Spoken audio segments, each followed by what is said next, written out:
The sound of gravel crunching under tires broke the midnight silence at Maggie Winters Montana ranch.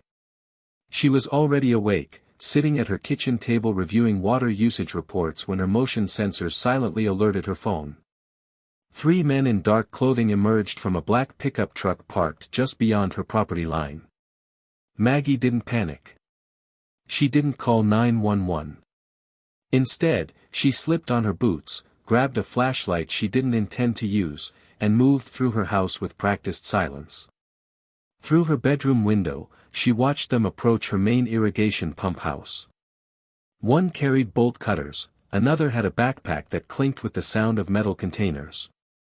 The third, taller, with military-style movements, scanned the property methodically. "This is the 3rd time this month," Maggie whispered to herself, recognizing the pattern. First, it was cut fence lines allowing her small herd to escape. Then equipment failures that seemed just random enough to be coincidental. Now this. She knew exactly who sent them. Richard Kessler's business card sat on her counter beside 3 increasingly generous offers for her 200 acres. The latest had arrived yesterday, triple market value, with a note saying it was his final courtesy offer. Maggie moved through the darkness of her property, using the shadows and terrain like she'd been taught decades ago. Her body remembered, even if her mind wanted to forget. The slight limp from her old injury barely registered as adrenaline took over. The men had reached the pump house. The lock snapped under the bolt cutters, and 2 entered while the 3rd stood guard. Maggie circled behind him, keeping downwind. 22 years of operations had taught her patience. Wait for the right moment. Create separation. Isolate your targets. The guard's radio crackled. "Jake wants an update in 5, a voice said. "All clear," he responded. "Hurry up in there." When he stepped away to check the perimeter, Maggie made her move. One hand over his mouth, the other applying precise pressure to his carotid artery. He struggled briefly before going limp. She eased him to the ground, took his radio, and secured his hands with zip ties she kept in her pocket, a habit she'd never broken.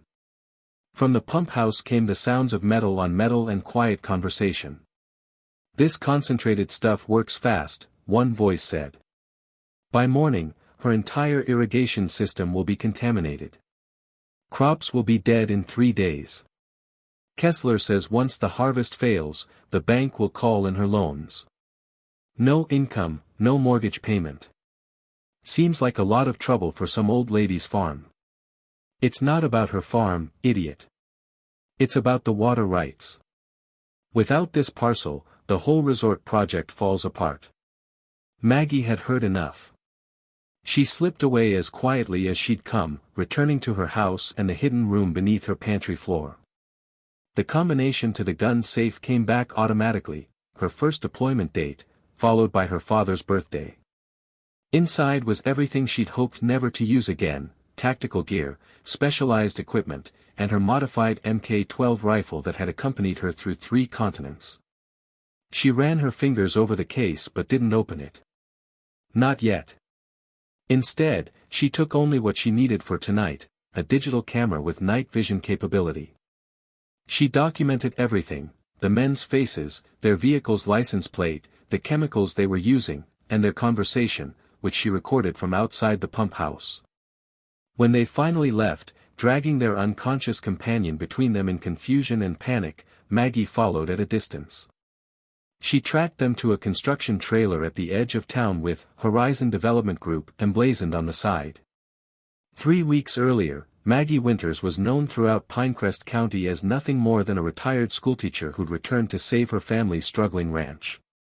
For 5 years, she'd transformed the property, becoming a fixture at the local farmers market with her heritage vegetables and small-batch honey. Children loved her for the same patience and quiet strength that had made her a beloved 3rd-grade teacher for 14 years. Adults respected her determination to make the ranch work despite knowing nothing about farming when she started. No one knew about the nightmares that still woke her. No one recognized the tactical assessment she made of every room she entered. And certainly, no one suspected that the slight limp and occasional distant look in her eyes came from a classified operation gone wrong halfway around the world. Richard Kessler had done his research before targeting her property. He'd seen tax records showing modest teacher's pension. He'd noted her age, 60, and her apparent lack of resources or connections. His file described her as stubborn but ultimately vulnerable. What his file couldn't mention, were the highly classified 22 years Maggie had spent as one of the first women secretly admitted to SEAL training. It didn't list the 12 languages she spoke or the specialized skills she developed in environments ranging from Arctic tundra to dense jungle. It certainly didn't warn him that the vulnerable woman he was targeting had once eliminated an entire terrorist cell using nothing but items found in a kitchen. What would you do if someone powerful tried to take everything you've built?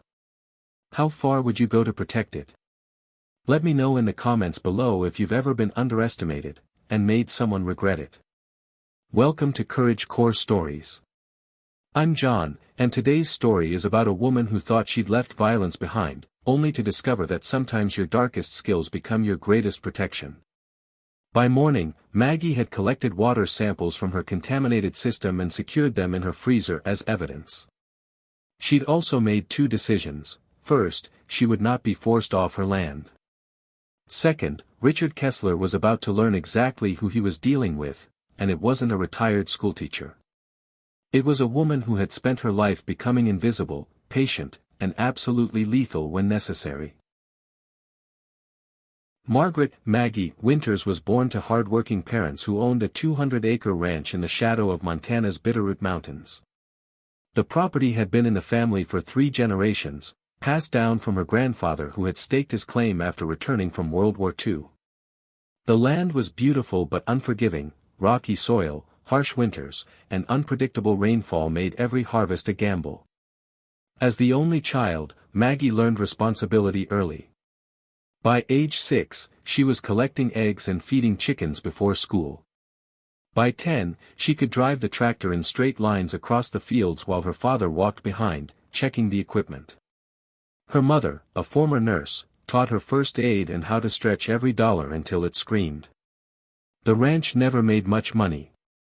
Her parents supplemented their income with odd jobs, her father as a mechanic, her mother giving piano lessons. School came easily to her, particularly mathematics and sciences. Her teachers recognized her intelligence and encouraged her parents to consider college scholarships. But as high school progressed, Maggie felt increasingly trapped by the limited horizons of rural Montana and the knowledge that staying meant watching the ranch slowly fail. On a certain Monday, the military recruiter visited Pinecrest High School during Maggie's senior year. While most of her classmates dozed through his presentation, Maggie sat up straight, absorbing every word about training opportunities, education benefits, and seeing the world beyond Montana's mountains. That evening, she brought home pamphlets from all branches and spread them across the kitchen table. Her father frowned at the Navy brochure she kept returning to. "The ocean's a long way from here, Magpie," he said, using her childhood nickname. "That's the point, Dad," she replied. Her test scores were exceptional, particularly the spatial reasoning and problem-solving sections. The recruiter called personally to discuss special programs she might qualify for. When he mentioned the Navy's nuclear program, Maggie saw her opportunity. Her parents argued against it. They had assumed she would attend the state college on scholarship, perhaps become a teacher or nurse, eventually returning to help with the ranch. The idea of their daughter on a ship thousands of miles away terrified them. But Maggie had made up her mind. The ranch was dying slowly, and she refused to die with it. The Navy offered education, purpose, and a chance to test herself against bigger challenges than Montana's harsh winters. "I need to know what I'm capable of," she told her parents the night before she left. "I need to be more than just another struggling rancher." Her father finally nodded, recognizing the determination that mirrored his own.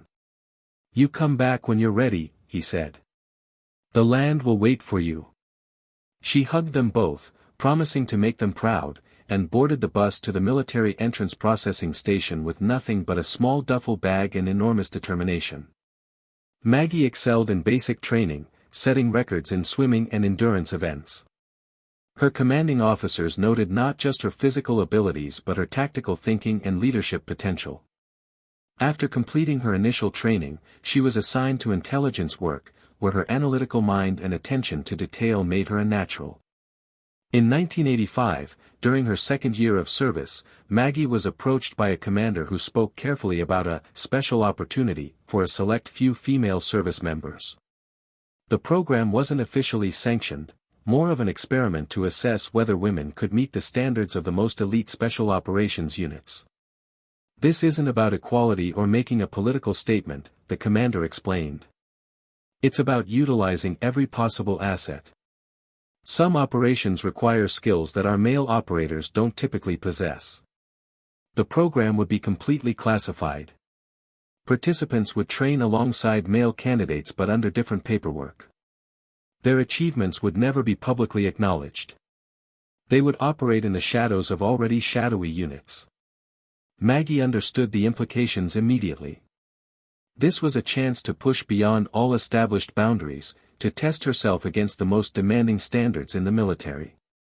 It was also a path that would require her to essentially disappear from normal life. Your family and friends will be told you're working in naval intelligence, the commander continued.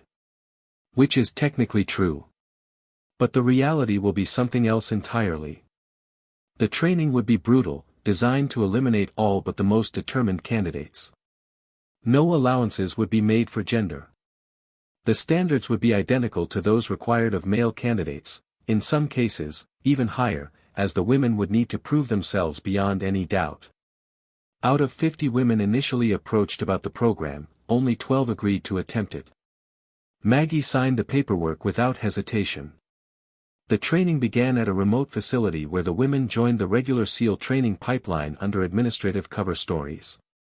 The instructors were divided, some supportive of the experiment, others openly hostile, convinced the women would fail and potentially compromise future operations.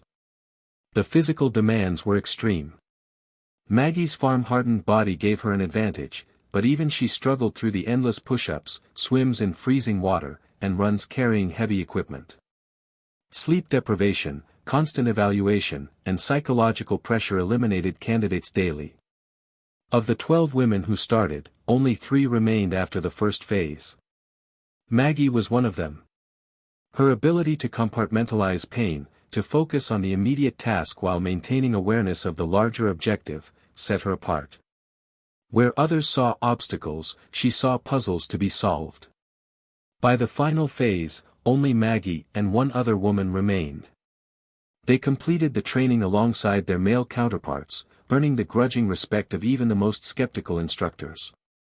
When it was over, they were taken aside and briefed on their unique position, fully qualified but officially non-existent.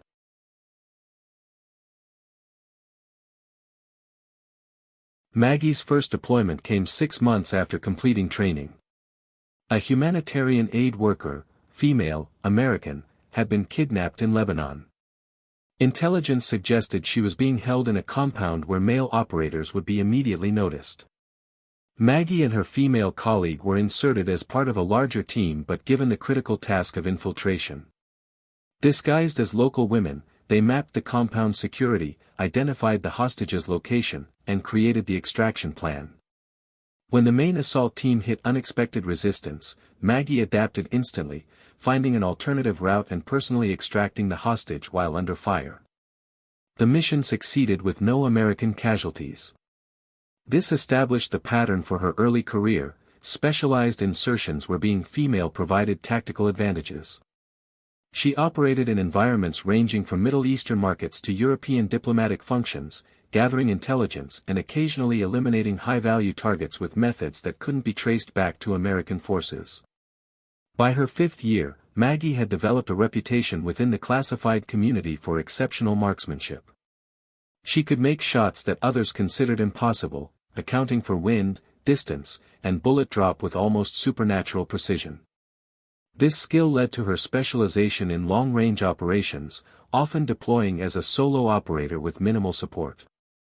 During the Gulf War, she was positioned at extreme distances from her targets, eliminating key Iraqi military leaders in shots that seemed to come from nowhere. Her record shot, 2,100 meters in variable wind conditions, remained unmatched within the unit for years. The fall of the Soviet Union shifted her focus to counterterrorism. She learned Arabic, Farsi, and Russian, adding to the French and German she already spoke. Her linguistic abilities combined with her combat skills made her invaluable for deep cover operations. She could infiltrate terrorist cells, gather intelligence, and eliminate threats from within. In 1998, Maggie led a mixed-gender team into Kosovo, operating ahead of NATO forces to identify Serbian military positions and protect civilian evacuation routes. When their communication equipment failed, she navigated the team through hostile territory for 11 days, evading capture and still completing their primary objective. As technology evolved, so did Maggie's skills. She became proficient with advanced surveillance systems, drone operations, and cyber intelligence gathering. Yet she never lost the fundamental skills that had made her exceptional: patience, precision, and the ability to make perfect split-second decisions under extreme pressure. By 2001, Maggie was one of the most experienced operators in the program. After September 11, her operational tempo increased dramatically. She deployed to Afghanistan within weeks of the attacks, then to Iraq, Yemen, Somalia, and dozens of locations that never appeared in her official record. Through it all, she maintained a cover story for her family, a naval intelligence officer with frequent deployments. She sent postcards from port cities she'd never actually visited and called when she could. Her parents never knew the truth, believing their daughter had found a safe, if secretive, career in military intelligence. What they couldn't know was that their daughter had become a legend in classified circles, a ghost who appeared when needed and disappeared just as quickly, leaving only mission success behind. After 22 years of operations, Maggie was considering retirement. At 40, she remained in exceptional physical condition, but the accumulated stress of countless high-risk missions was taking its toll. She had begun experiencing nightmares and occasional tremors in her hands, early warning signs she recognized from others who had stayed too long. Her final authorized mission was supposed to be straightforward: extracting an intelligence asset from Syria. The team included 2 newer female operators Maggie had personally trained, a passing of the torch before she transitioned to a training role. The intelligence was flawed. What should have been a 4-person security detail turned out to be 20 heavily armed fighters. The extraction point was compromised before they arrived. As they sought an alternative route, the team was ambushed in a narrow street. Maggie recognized the trap seconds before it was sprung. She pushed her teammates through a doorway just as the first RPG hit. The explosion threw her against a concrete wall, sending shrapnel through her left leg and lower back. Despite catastrophic blood loss, she maintained her position, providing covering fire while calling in their location for emergency extraction. She eliminated 7 attackers before losing consciousness. Her last conscious act was dragging herself into position to shield her injured teammates with her body. The medical report later detailed the damage: shattered femur, severed nerves, spinal trauma, and a traumatic brain injury from the impact against the wall. The doctors were amazed she survived at all. They were certain she would never walk unassisted again. Recovery took 18 months. Maggie endured 5 surgeries and countless physical therapy sessions, fighting through pain that would have broken most people. The military doctors were impressed by her determination but concerned about her psychological state. The brain injury had left her with intermittent memory issues, and she was diagnosed with severe PTSD. When medical retirement became inevitable, Maggie faced an identity crisis. The classified nature of her service meant no public recognition, no visible career history, and no clear path forward. Who was she, if not an operator? The answer came unexpectedly during her rehabilitation. While recovering at a military hospital, she began helping a fellow patient's child with homework. The simple act of explaining mathematics to an 8-year-old gave her a sense of purpose she hadn't felt since before her injury. Using her GI Bill benefits, Maggie enrolled in an accelerated education program. Her military background was simplified to naval intelligence analyst, explaining both her absence from civilian life and her occasional odd reactions to loud noises or crowded spaces. Teaching came naturally to her. The patience she had developed as a sniper, waiting days for the perfect shot, translated perfectly to helping struggling students. Her tactical planning skills helped her design engaging lessons. Most importantly, the classroom gave her a mission again, nurturing young minds instead of eliminating threats. She accepted a position teaching third grade in a small town in Idaho, far from her Montana roots but similar in its rural character. Her students adored her for her endless patience and the fascinating geography lessons she taught, drawing on places she had read about but had actually visited during operations. Richard Kessler stepped onto the stage at the Pinecrest County Economic Development Conference to thunderous applause. At 58, he cut an impressive figure, silver hair perfectly styled, Italian suit tailored to hide his expanding waistline, and a smile that had closed deals worth billions. The future of Montana isn't just in preserving its past, he told the audience of local business owners and politicians. It's in sustainable development that honors tradition while creating opportunities. The PowerPoint behind him showed architectural renderings of luxury eco-lodges nestled among pine trees, hiking trails winding through pristine wilderness, and happy families enjoying Montana's natural beauty, all part of his proposed Montana Peaks resort. What the audience saw was a visionary businessman who had transformed struggling communities across the American West. His developments in Colorado and Wyoming had created thousands of jobs and revitalized dying towns. His charitable foundation funded scholarships for local students and conservation efforts that earned praise from moderate environmental groups.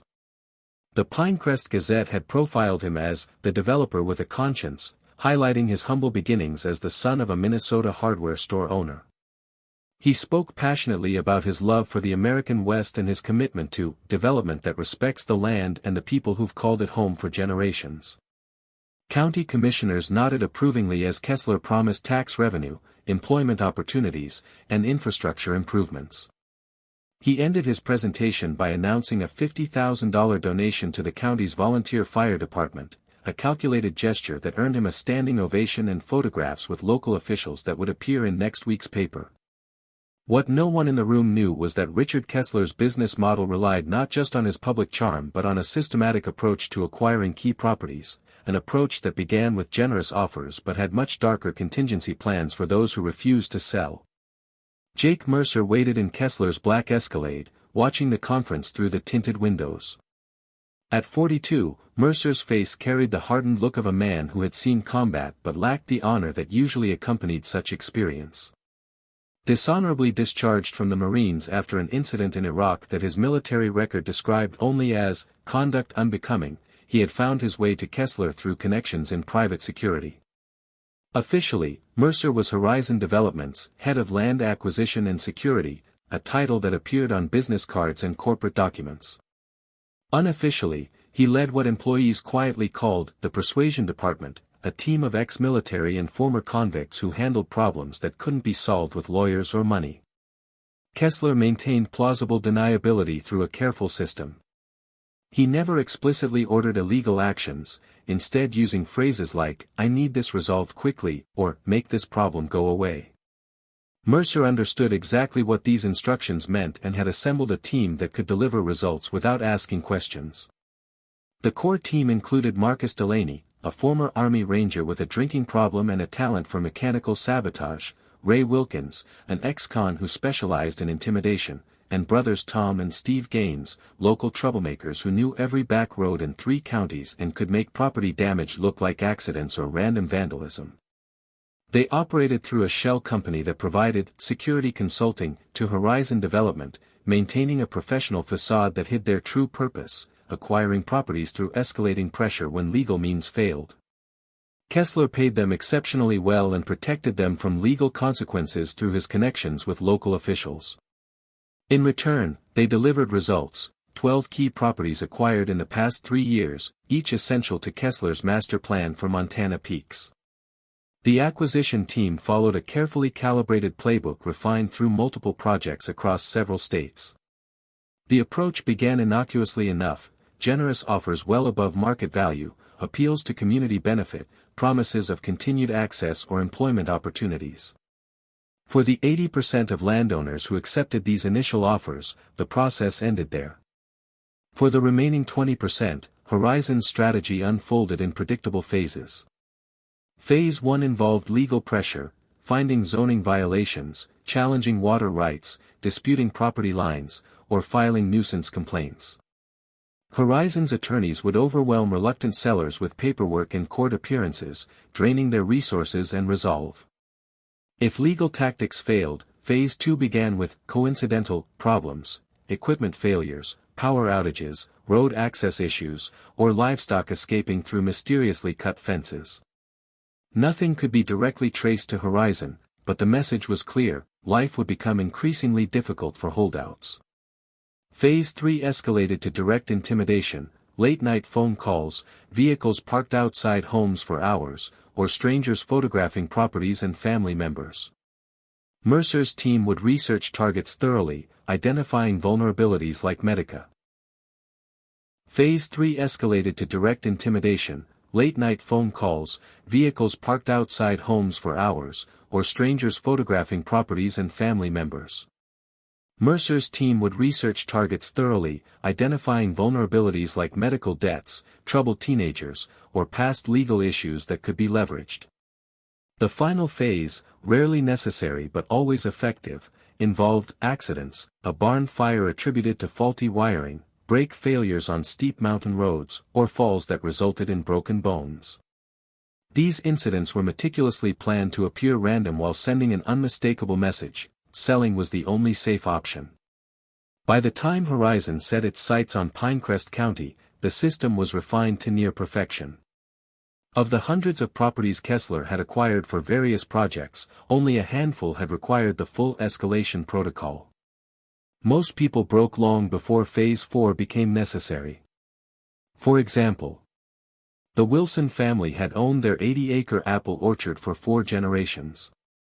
When Horizon first approached them, Frank Wilson, a stubborn 65-year-old with deep roots in the community, flatly refused their offer. "My grandfather planted these trees," he told Kessler's representatives. "My father expanded this orchard during the Depression. This land isn't for sale at any price." The legal pressure began immediately. Horizon's attorneys discovered that a corner of the Wilsons' processing barn encroached 6 inches onto county land. Suddenly, the Wilsons faced fines and a demolition order for a structure that had stood for 40 years without issue. Next came water problems. The irrigation system that fed the orchard began experiencing unexplained failures. Equipment broke down repeatedly. A mysterious blight affected nearly 20% of their trees, significantly reducing their harvest and income. Frank Wilson wasn't naive. He understood what was happening and fought back, installing security cameras and documenting every incident. He brought his evidence to Sheriff Tom Reeves, an old fishing buddy who promised to investigate. 2 days later, the sheriff called Frank to apologize. "I can't find anything concrete, Frank. Without direct evidence linking these incidents to Horizon, my hands are tied." What Frank didn't know was that Sheriff Reeves had found himself in an impossible position. His department's budget had just received a substantial community safety grant from Kessler's foundation. The implied threat was clear: pursue investigations against Horizon, and the funding would disappear. The pressure intensified. Late one night, Frank confronted 2 men tampering with his irrigation system. The confrontation turned physical. Frank, a Vietnam veteran who still kept himself fit, managed to subdue one intruder while the other fled. Frank called the sheriff, believing he finally had proof. When deputies arrived, they found Frank holding a man who identified himself as a Horizon security consultant, checking for water leaks that might affect neighboring properties. The man pressed assault charges against Frank. The legal battle drained the Wilsons' savings. Their insurance rates skyrocketed after a series of accidents. Their son, who had planned to take over the orchard, received a job offer from a Kessler subsidiary in Colorado, a transparent bribe that, in their increasingly desperate situation, he couldn't afford to refuse. 3 months after refusing Horizon's initial offer, Frank Wilson signed over his property for 20% less than originally offered, the reduction justified by the deteriorated condition of the orchard and legal encumbrances. The day after signing, Frank suffered a massive heart attack. He survived but never fully recovered, now living in a small apartment in town with his wife, watching from a distance as bulldozers cleared his family's legacy to make way for a golf course. The Wilsons weren't the only victims. The Hendersons lost their ranch after mysterious cattle deaths decimated their herd. The Patels were forced to sell their small hotel when repeated health code violations, problems that appeared overnight and disappeared just as quickly after inspections, threatened their license. The Jackson's lumber mill burned down in what investigators ruled accidental electrical failure, just weeks after they refused to sell their strategically located property. Each case followed the same pattern. Each ended with Horizon acquiring essential properties at favorable prices. And each reinforced the growing whispered warning among locals, when Kessler wants your land, you might as well sell right away. The price only goes down from there. Only one person had successfully stood against Horizon, Eleanor Blackwood, an environmental attorney who owned 20 acres of wetlands. She had documented everything, filed complaints with state and federal agencies, and threatened to expose Kessler's methods to national media. 3 days before a scheduled interview with a Seattle journalist, Eleanor's car veered off Mountain Pass Road. The accident investigation found evidence of brake tampering. Eleanor survived but suffered traumatic brain injuries that left her unable to speak or care for herself. Her family, facing astronomical medical bills, sold her property to Horizon 6 weeks later. The message was clear throughout Pinecrest County: resistance was futile and potentially dangerous. By the time Horizon set its sights on Maggie Winters Ranch, most locals assumed it was only a matter of time before she too would be forced to sell. Richard Kessler stood before the wall-sized map in his private office, studying the colored pins that represented acquired properties and the few red markers indicating holdouts. His finger traced the outline of the proposed Montana Peaks Resort, 5,000 acres of prime Montana landscape that would include luxury lodges, a championship golf course, private ski slopes, and exclusive wilderness experiences for guests paying upwards of $2,000 per night.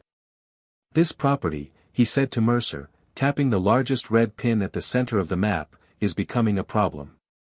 The 200-acre Winters Ranch occupied the geographical heart of the planned development. More importantly, it controlled 3 critical resources: the headwaters of Clear Creek, which would supply water to the entire resort, the only viable road access to the northern section where the premium chalets would be built, and the ridgeline that offered the panoramic mountain views featured in all the marketing materials. Without Maggie's land, the entire project would require massive redesign. The water rights alone were worth millions. Montana's increasingly strict regulations made new water permits nearly impossible to obtain, but Maggie's century-old rights were grandfathered in and transferable with the property. The engineering team had explored alternatives, drilling deep wells, building access roads through more difficult terrain, repositioning key structures, but each solution created cascading problems. Construction costs would increase by at least 30%, potentially making the project financially unviable. The timeline would extend by years, risking the loss of investors who were already growing impatient. "We've acquired everything else," Kessler continued, gesturing to the green pins surrounding Maggie's property. 12 key parcels in 3 years. This should have been the easiest one, a single woman with limited resources on a struggling farm. What's the holdup? What Kessler couldn't see from his map was that Maggie Winters' property wasn't just land, it was the keystone that would either complete his empire or bring it crashing down. The first offer arrived 6 months after Maggie had settled into the ranch. The envelope bore Horizon Development's embossed logo, and inside was a letter outlining an offer of $1.2 million, approximately twice the property's market value. Attached was a brochure describing Montana Peaks and its potential benefits to the community. Maggie read it carefully, then filed it away without responding. 3 weeks later, a Horizon representative named David Chen appeared at her door with a friendly smile and an increased offer of $1.5 million. "Ms. Winters, this is a unique opportunity," Chen explained as they sat at her kitchen table. "Mr. Kessler is committed to preserving the natural beauty of this area while creating sustainable economic opportunities for the community." Maggie served him coffee and listened politely. "This land isn't for sale," she finally said. "It's been in my family for 3 generations." Chen's smile remained fixed. "I understand your attachment, but consider the practical aspects. The structures need significant work. The irrigation system is outdated. At your age, managing this much property alone must be challenging." Something in his tone, the subtle condescension, the assumption of her limitations, triggered a response Maggie had to consciously suppress. Her face revealed nothing, but her assessment of the situation shifted immediately. This wasn't a simple business transaction, it was the beginning of a campaign. "Thank you for the offer," she said evenly. "But my answer is no." The third offer came by certified mail, $1.8 million with additional benefits, lifetime access to resort amenities, a consulting position to help preserve the historical character of the area, and a small cabin on the property she could occupy until her death. Maggie returned the letter with a single handwritten note, "Not interested. Please don't contact me again." 2 days later, Richard Kessler himself arrived in a black Escalade, accompanied by David Chen and a woman introduced as Horizon's Community Relations Director. Kessler was charm personified, complimenting Maggie's restoration work, sharing stories of his own rural childhood, and expressing deep respect for family legacies. "I'm not here to take something precious from you," he said, standing on her porch with the mountains as backdrop. "I'm offering a partnership that honors your family's connection to this land while creating something meaningful for future generations." His final offer was $2.2 million cash, the consulting position with a $75,000 annual salary for 5 years, and the cabin with guaranteed privacy and maintenance for life. Maggie studied him carefully, noting the expensive watch, the manicured nails, the way his eyes constantly assessed the property even while speaking to her. She recognized the type. She had protected diplomats with the same polished exterior and ruthless interior during her career. "Mr. Kessler," she said finally, "I appreciate your persistence, but this ranch isn't a negotiation point. It's my home. It's not for sale at any price." Something flickered behind Kessler's practiced smile, a momentary hardening of his eyes that most people would miss. But Maggie had spent decades reading micro-expressions in situations where misinterpretation meant death. "I understand," he said, extending his hand. "If you ever reconsider, our offer remains open." As the Escalade disappeared down her driveway, Maggie watched from her porch, already calculating what would come next. She'd recognized the fourth man who had remained in the vehicle during the entire visit, Jake Mercer, whose military bearing and watchful eyes marked him as security, but whose hardened expression suggested something more dangerous. The surveillance began 3 days after Kessler's visit. A dark blue pickup truck with tinted windows drove slowly past her property at odd hours. Sometimes it parked on the county road overlooking her eastern fields, remaining for hours before departing. Maggie noted the pattern immediately but gave no indication she'd noticed. Her years of counter-surveillance training kicked in automatically. She varied her routines, worked in her garden as usual, but positioned herself to observe without being obvious. The blue pickup was joined by a gray sedan with Montana plates registered to a shell company Maggie later traced to Horizon. The vehicles alternated, sometimes appearing multiple times daily, other times disappearing for days before returning. Occasionally, she caught the glint of camera lenses or binoculars. They were mapping her routines, identifying vulnerabilities, planning their approach. It was exactly what she would have done before an operation, patient, methodical surveillance to understand the target environment. One evening, Maggie spotted a drone hovering over her property, its camera clearly focused on her irrigation system and outbuildings. Rather than react, she continued her work while mentally cataloging its flight pattern and capabilities. The next day, she reconfigured her security cameras to cover the angles the drone had focused on. The surveillance escalated when Maggie drove into town. A black SUV followed her to the hardware store, the grocery, and the diner where she met Sheriff Reeves for their weekly coffee. The tale wasn't particularly subtle, they wanted her to know she was being watched. At the farmer's market, Maggie noticed a man photographing her interactions with customers. When their eyes met, he didn't look away or pretend to be doing something else. Instead, he smiled coldly and continued taking pictures. The message was clear: intimidation had begun. That night, Maggie sat at her kitchen table with a cup of tea, reviewing her security footage and making notes. 22 years of operations had taught her to recognize the preliminary stages of a coordinated campaign. Horizon was establishing baseline information before moving to the next phase. She picked up her phone and called the one person in Pinecrest County who might understand what was coming. "Frank," she said when he answered. "It's Maggie Winters. I think we need to talk about Horizon development." The silence on the other end told her everything she needed to know. The morning after collecting evidence of the surveillance, Maggie rose before dawn as usual. Her routine never varied: coffee brewing while she checked the weather forecast, then a walk around the property to inspect her crops and infrastructure before the day's work began. She noticed the problem immediately. The pressure gauge on her main irrigation line showed readings far below normal, and the water flowing through the transparent section of pipe had a faint discoloration, almost imperceptible unless you were looking for it. Maggie shut off the main valve and followed the irrigation line upstream toward the creek that fed her entire system. The morning light was just breaking over the mountains as she reached the intake point where water entered her property. Kneeling beside the creek, she noticed an oily sheen on the water's surface and detected a chemical odor that didn't belong in natural water. Years of training in identifying chemical agents in hostile environments kicked in. She pulled a small kit from her pocket, something most farmers wouldn't carry but that her experiences had taught her to keep handy. The test strips confirmed her suspicions. The water contained a commercial-grade herbicide mixed with a petroleum carrier to ensure it would spread throughout her irrigation system. This wasn't random contamination or agricultural runoff. The chemical mixture was specifically designed to poison soil while appearing as an unfortunate accident. The application point was just upstream from her property line, carefully placed to affect only her water supply while providing plausible deniability for the perpetrators.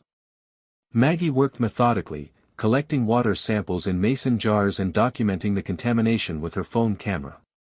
She traced the creek upstream beyond her property line and found disturbed ground and boot prints near a small tributary, the exact point where someone had introduced the chemicals.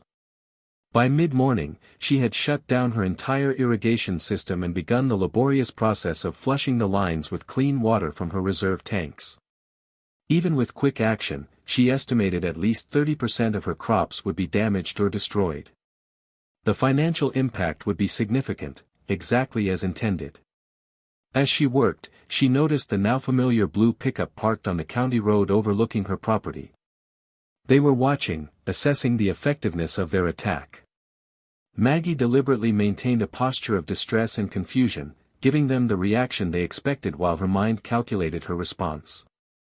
That evening, after spending the day mitigating the damage to her irrigation system, Maggie drove to the county library. Using their public computer rather than her own, which she assumed might be monitored, she researched the chemical composition she'd identified in her water. The herbicide was a restricted commercial product called AgriClear X9, not available to regular consumers. It required special licensing and training to purchase legally, and sales were tracked by state agricultural authorities. Its primary legitimate use was clearing land for commercial development, not something ordinary farmers would need. She cross-referenced local companies with access to such chemicals. 3 possibilities emerged: Bighorn Commercial Farms 20 miles east, the County Maintenance Department, and Mountain View Landscaping, a company recently contracted to maintain the grounds at Horizon's local office. Next, she accessed public records of water rights and property boundaries. The creek that fed her irrigation system originated on public land, flowed through her property, and then joined a larger watershed downstream. Contaminating that specific creek would affect only her farm, a precisely targeted attack. Maggie then searched for information about Mountain View Landscaping. The company had been incorporated just 6 months earlier, shortly after Horizon Development arrived in the county. The owner, Thomas Gaines, had a record of minor offenses including trespassing and property damage.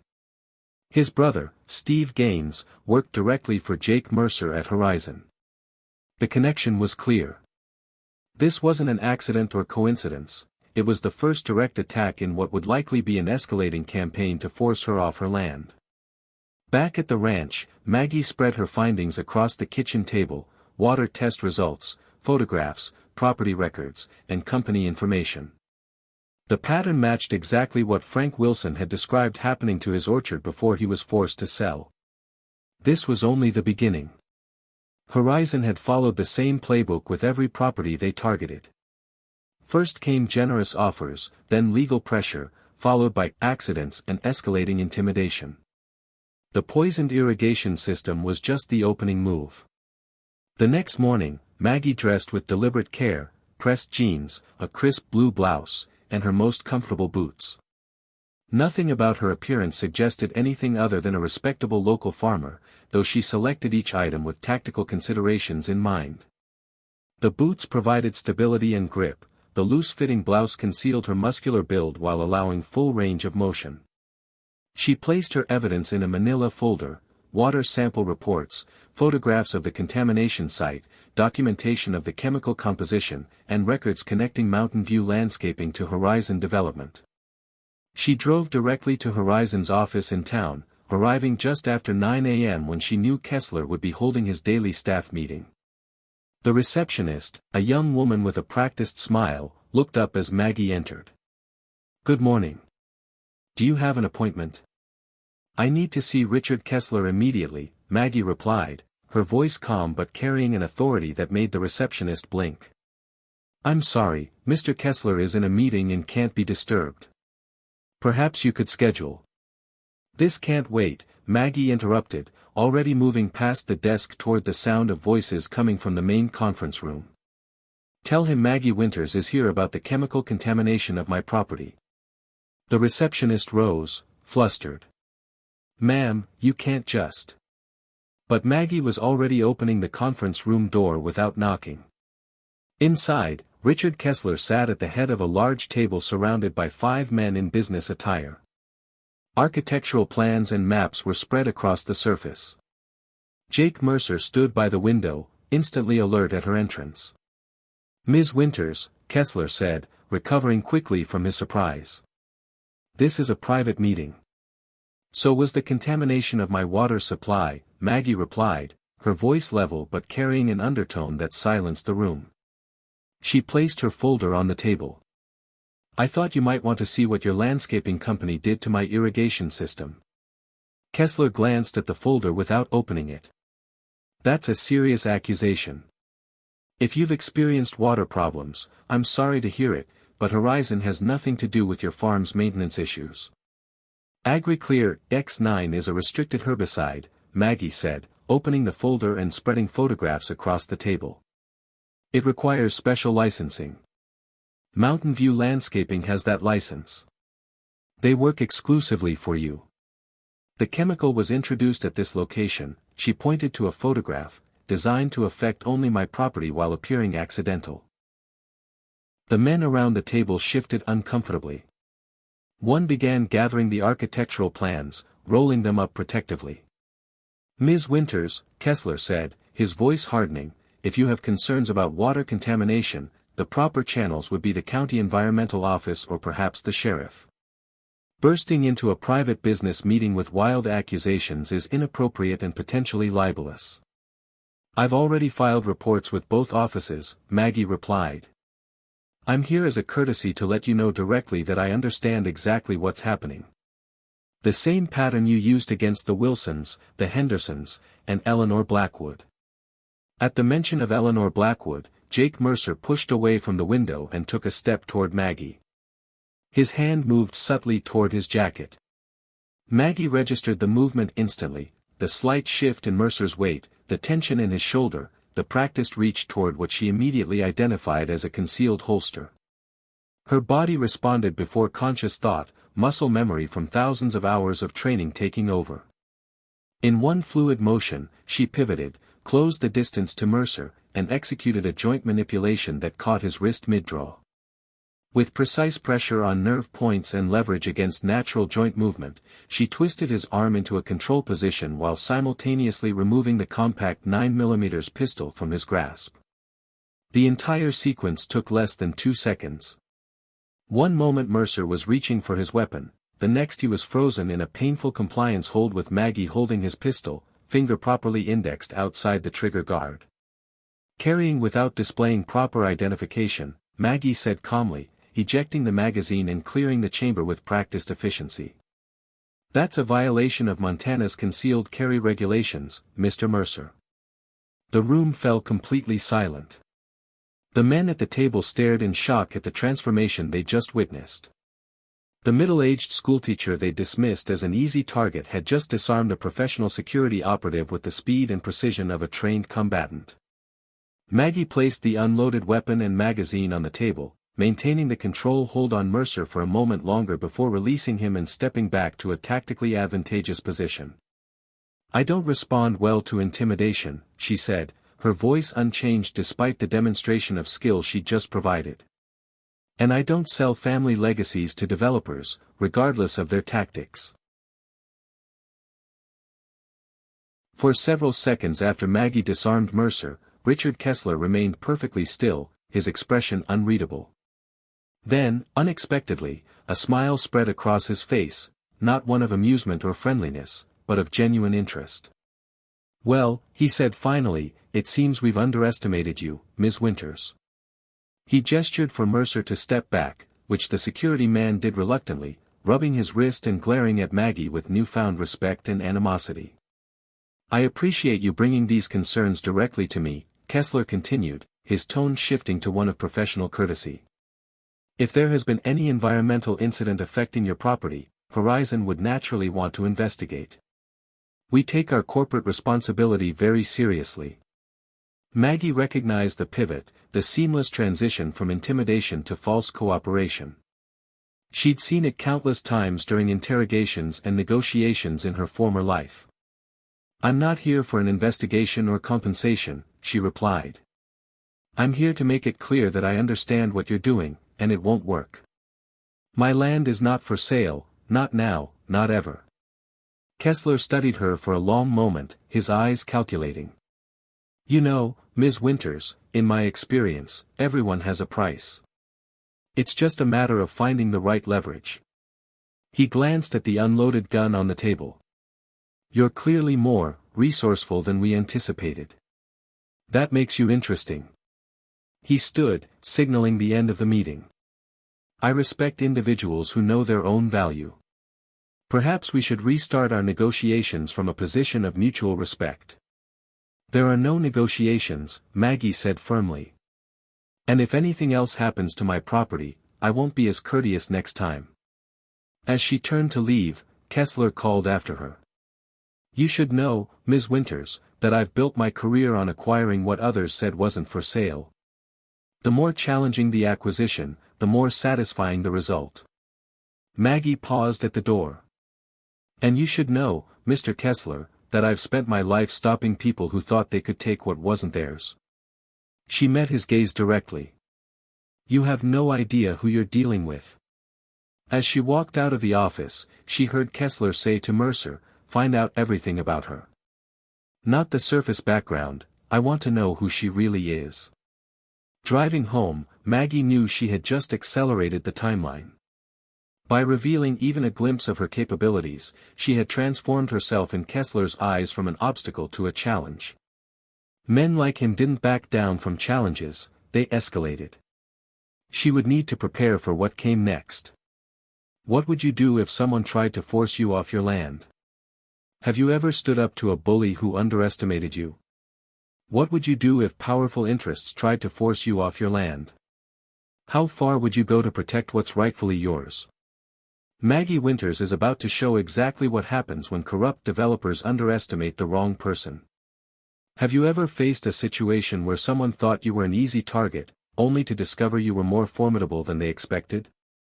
Share your stories in the comments below about standing up to bullies who misjudged you. Sometimes the quietest people have the most dangerous skills. If you're enjoying Maggie's story of resistance against corporate greed, hit that subscribe button and notification bell to follow her journey from schoolteacher to one-woman army. The real battle is just beginning, and you won't want to miss what happens next. 3 nights after the confrontation at Kessler's office, Maggie woke to the sound of her security system's silent alarm vibrating the phone beneath her pillow. She was instantly alert, checking the time, 2:17 a.m., and the security app showing movement near the barn. She slipped from bed already dressed in dark clothing, having anticipated this escalation. The night vision cameras showed 3 figures moving with purpose toward her livestock enclosures. They carried long objects that Maggie immediately identified as rifles. Moving silently through her darkened house, she retrieved a tactical flashlight and her grandfather's old shotgun from the closet. It wasn't her preferred weapon, but it was what a rancher would reasonably have for protection. She needed to maintain her cover while responding to the threat. As she approached the barn from the shadows, she heard the first shots, sharp cracks followed by the panicked sounds of her animals. Rage flared inside her, but she channeled it into focused awareness, assessing the situation before engaging. The attackers had split up, 2 systematically shooting her livestock while the third poured liquid around the base of the barn. The smell of gasoline carried on the night air. Maggie positioned herself behind the water trough and called out, "This is private property. I've called the sheriff. Drop your weapons and leave now." The response was immediate. All 3 men turned and fired in her direction. Bullets splintered wood and pinged off metal as Maggie rolled to a new position. She triggered the barn's exterior lights, momentarily blinding the attackers who had been using night vision equipment. In that instant of confusion, she fired the shotgun into the air, a warning shot that echoed across the property. The men ducked for cover, but quickly regrouped and continued firing toward her position. Maggie recognized their movements. These weren't random thugs but trained operatives using tactical positioning and coordinated fire. Mercer had brought in professionals. She needed to drive them off without revealing the full extent of her capabilities. Using the terrain she knew intimately, she circled behind them, firing another warning shot that forced them to split their attention. "The police are 3 minutes out," she shouted, though she hadn't called anyone. "I've got your faces on camera." The man with the gasoline made a decision, striking a lighter and tossing it onto the fuel-soaked timbers. Flames erupted instantly, racing up the side of the barn as the terrified animals inside began screaming. Maggie had a split-second choice: pursue the retreating attackers or save her animals. There was no real decision to make. She raced toward the burning barn, hearing the men escape in a vehicle that had been waiting on the county road. Inside the barn, smoke already filled the upper space as she threw open the stall doors, releasing her horses and driving them toward the pasture.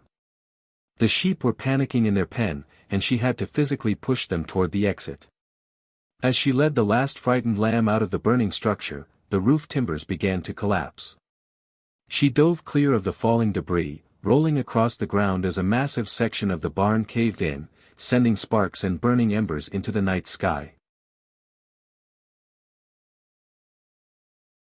The hidden cellar beneath the old tool shed had remained sealed for 15 years. Maggie stood before the concealed entrance, key in hand, hesitating at the threshold between her past and present lives. With a deep breath, she unlocked the heavy padlock and pulled open the trapdoor. The air below was cool and dry, preserved by the dehumidifier she maintained through a disguised power line. She descended the wooden steps, pulling the chain to illuminate the underground space. The cellar was small but meticulously organized.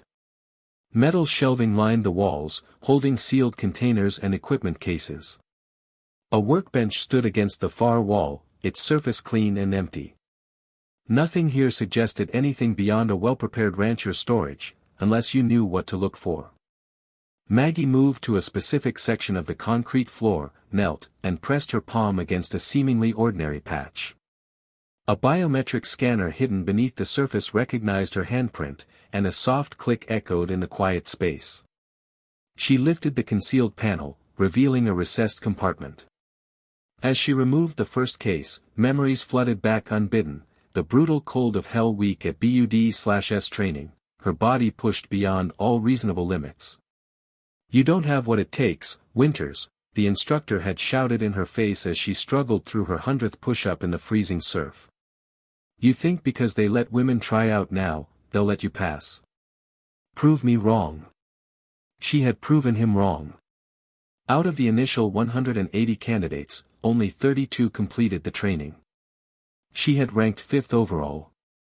Maggie opened the case, revealing a set of tactical gear, lightweight body armor, specialized clothing, and equipment pouches. Each item had been meticulously maintained before being stored away. "Your greatest weapon isn't your firearm," her advanced training instructor had told their small specialized unit. "It's adaptability.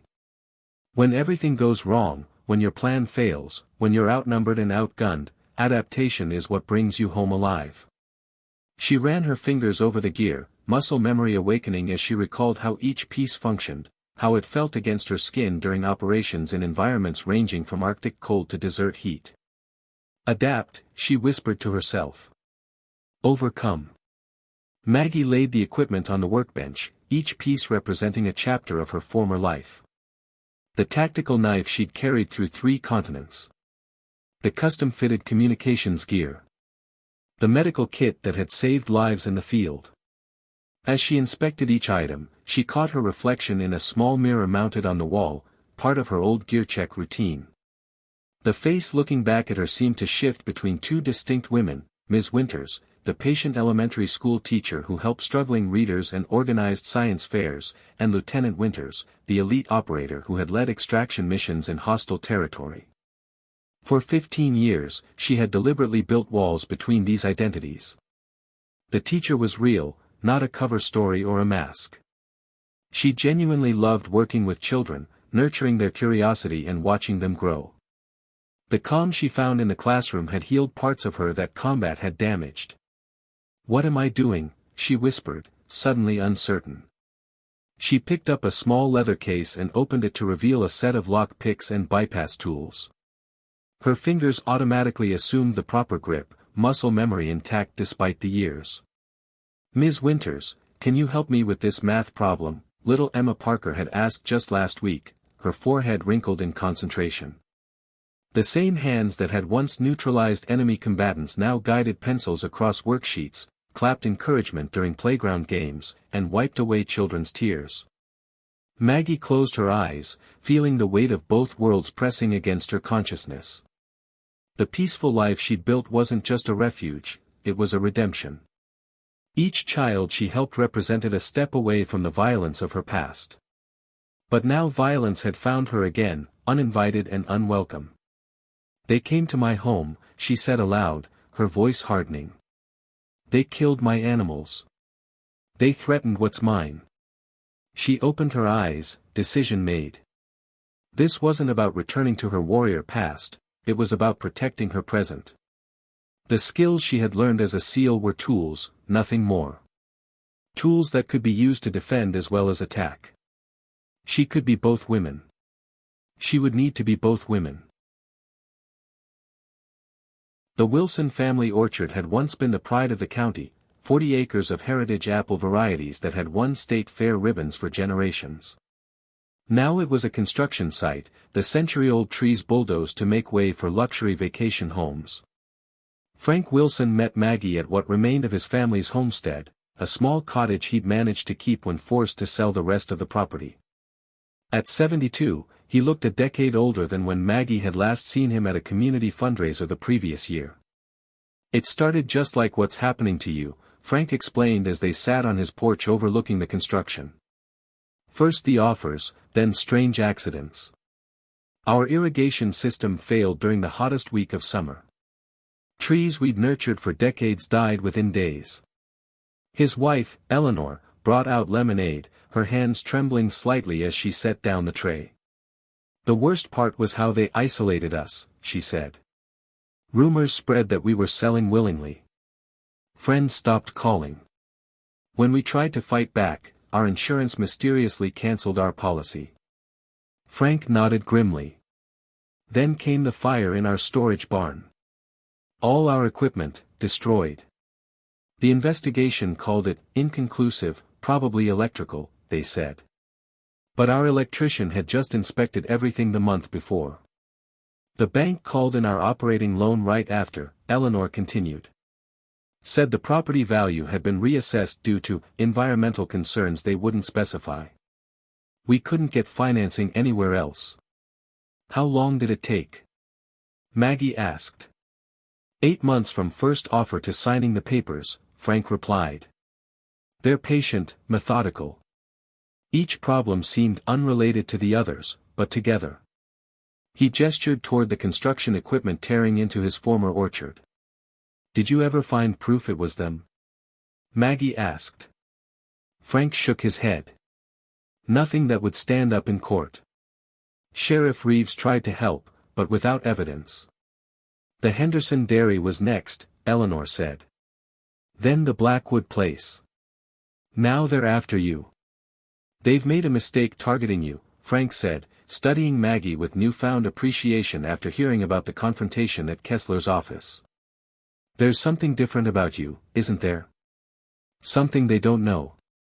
Maggie met his gaze steadily. "Let's just say I'm not as easy to intimidate as they expected." As she drove home, Maggie processed what she'd learned. Horizon's pattern was consistent: systematic isolation and financial pressure combined with escalating accidents until selling became the only viable option. But unlike the Wilsons, she had resources they couldn't imagine, and now she had a clearer picture of her enemy's playbook. 3 days after meeting with the Wilsons, Maggie was reinforcing the fencing around her new temporary livestock shelter when a dust cloud appeared on the long driveway leading to her ranch.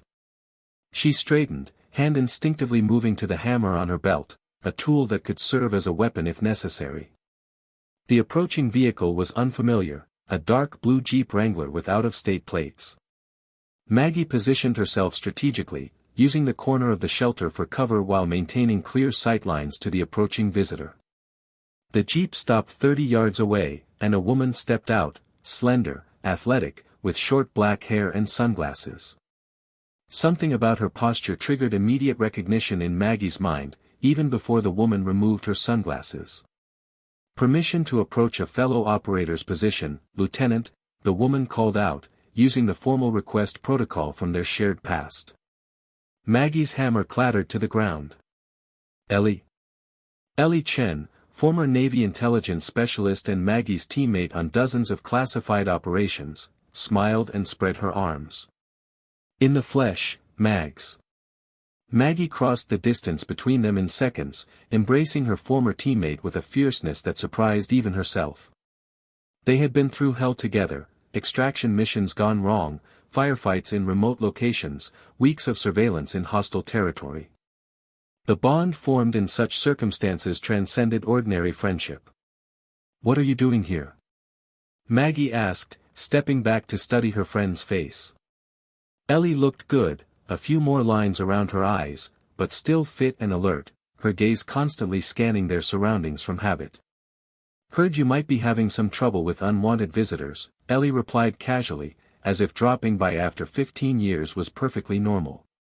"Thought I'd come see if you needed an extra pair of hands." Maggie's eyes narrowed. "How did you know?" "I keep tabs on the team," Ellie said simply. "Always have. When I saw reports of property disputes in your area involving a developer with some questionable connections, I got curious.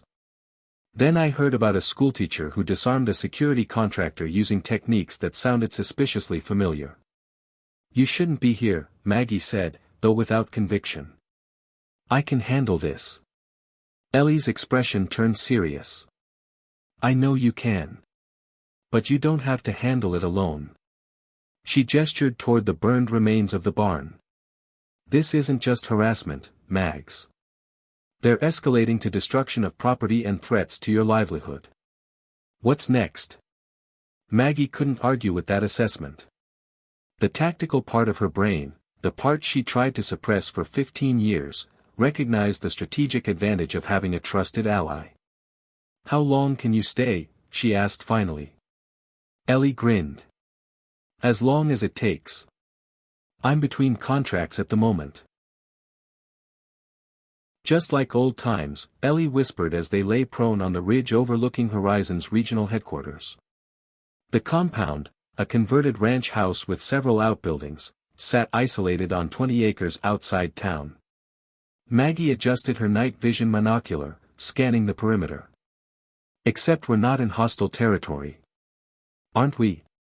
Ellie countered, marking entry points on a small tactical tablet. They had spent 3 nights mapping Horizon's security measures, a surprisingly robust system for a supposedly legitimate business. 8 guards rotated in shifts, all with military or law enforcement backgrounds according to the personnel files Ellie had acquired through methods Maggie chose not to question. 2 external cameras on each building, motion sensors along the fence line, and what looks like a signal jammer, Maggie noted. Kessler's protecting something more valuable than architectural plans. The server room is here, Ellie indicated on her tablet. Based on power consumption and cooling requirements, they're running serious hardware. Whatever evidence exists of their methods, it's in there. Maggie studied the patrol patterns, identifying the security gaps. Old instincts resurfaced, calculating approach vectors, timing guard rotations, assessing risk factors. This was the language her body remembered, even after 15 years of classroom management and parent-teacher conferences. We're not breaking in, she said firmly, sensing Ellie's thoughts. This is reconnaissance only. We need legal evidence, not stolen data that would be inadmissible in court. Ellie nodded, though Maggie caught her slight disappointment. So what's the play? We document everything. Security beyond reasonable business needs, personnel with questionable backgrounds, unusual activities. We build a pattern that supports the allegations. They continued their surveillance until dawn, photographing license plates, identifying visitors, and mapping the facility's operations. As they prepared to withdraw, a convoy of 3 unmarked trucks arrived. Men in work clothes unloaded crates into one of the outbuildings, equipment that looked distinctly like industrial pumps and drilling components. Those aren't construction supplies, Ellie murmured, capturing high-resolution images. Those are water extraction systems, commercial grade. Maggie frowned. Why would a real estate developer need industrial water pumps? Maybe they're planning infrastructure for the resort. Without permits. County records show no applications for water rights or extraction permits. They watched as Jake Mercer supervised the unloading, checking items against a clipboard before the empty trucks departed. The equipment was quickly moved inside, out of sight. There's our first lead, Maggie said. Whatever they're planning goes beyond land acquisition. They need water, lots of it. Back at the ranch, they converted Maggie's spare bedroom into an operations center. Ellie set up encrypted communications equipment and digital storage for their evidence, while Maggie created a physical map of Horizon's activities across the county. They've acquired 7 properties in the last year, Maggie noted, marking each location. All with water access or rights. And yours sits on the largest aquifer in the county, Ellie added, overlaying a hydrogeological survey map. According to this, your ranch controls access to nearly 30% of the region's groundwater. The pattern emerged clearly. Horizon wasn't just building a resort. They were systematically acquiring control of the county's water resources. Water rights in the West, Maggie said grimly. More valuable than gold, especially with the ongoing drought.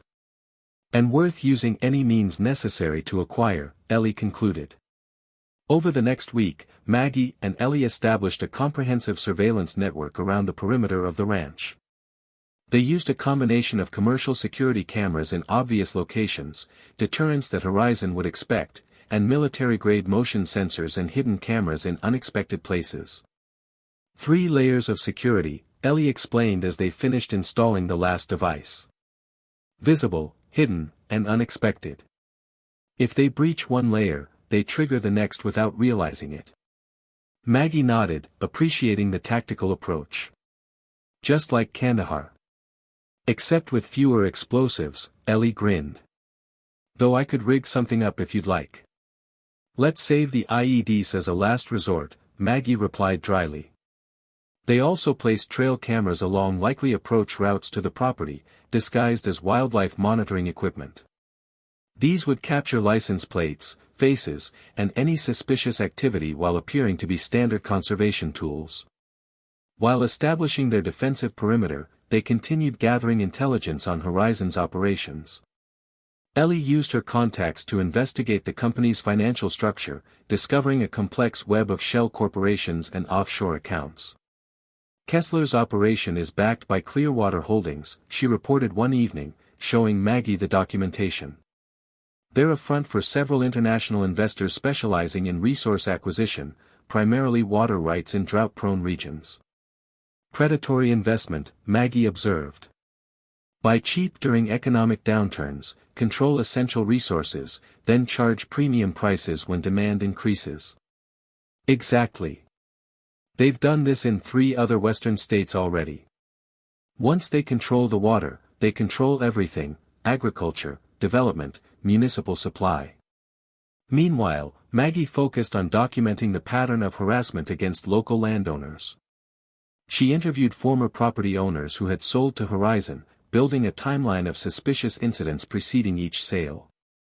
The Hendersons experienced equipment failures and livestock illness before selling their dairy farm, she noted, adding to their evidence board. The Blackwoods had 3 separate accidents with their well pump before giving up. And Frank Wilson's orchard irrigation system was sabotaged during peak growing season. All following the same playbook they're using against you, Ellie observed. But none of the victims could prove Horizon was responsible, Maggie added. The incidents appeared random or accidental. Only the pattern reveals the strategy.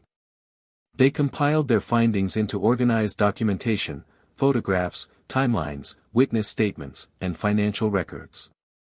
Everything was backed up to encrypted storage and physical copies stored in multiple locations. We need more, Maggie said, reviewing their evidence. This suggests wrongdoing but doesn't prove it. We need direct connections between Horizon and the incidents. What about the water contamination on your property? Ellie asked.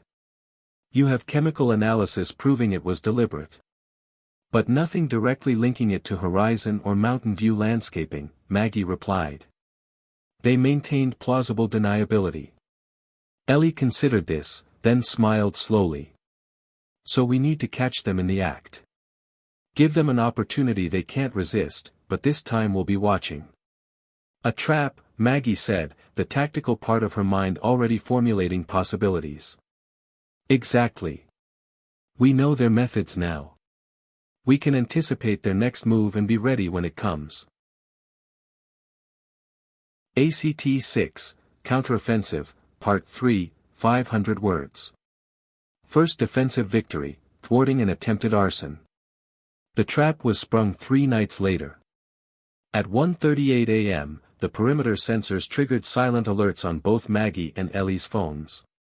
They were already awake and positioned in their observation posts, Maggie in the converted water tower that provided a commanding view of the property, Ellie concealed near the equipment shed where they anticipated the intruders would strike.